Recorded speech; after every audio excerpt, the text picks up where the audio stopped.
குடியிருப்பு வளாகத்தில் மிதிவண்டி ஓட்டி விளையாடிக் கொண்டிருந்த சிறுமி மீது மகிழுந்து மோதி உயிரிழந்த காட்சிகள் வெளியாகி அதிர்ச்சியை ஏற்படுத்தியுள்ளது.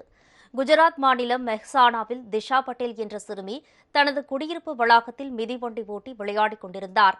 அப்போது அங்கு ஒரு மகிழுந்து வந்ததை பார்த்த சிறுமி சமநிலையை இழந்து மிதிவண்டியில் இருந்து கீழே விழுந்தார். ஆனால் சுதாரித்து எழுவதற்குள் அந்த மகிழுந்து அவர் மீது ஏறி இறங்கியது.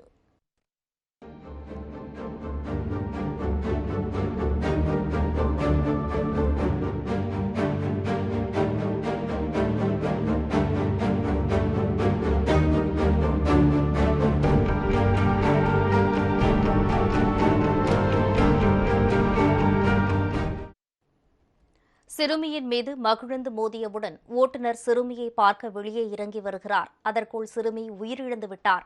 இந்த காட்சிகள் கண்காணிப்பு ஒளிப்பதிவு கருவியில் பதிவாகியுள்ளன. சிறுமி உயிரிழந்த நிகழ்வால் குடும்பத்தினர் பெரும் அதிர்ச்சி அடைந்துள்ளனர். இந்த விபத்து குறித்து காவல்துறையினர் விசாரணை நடத்தி வருகின்றனர்.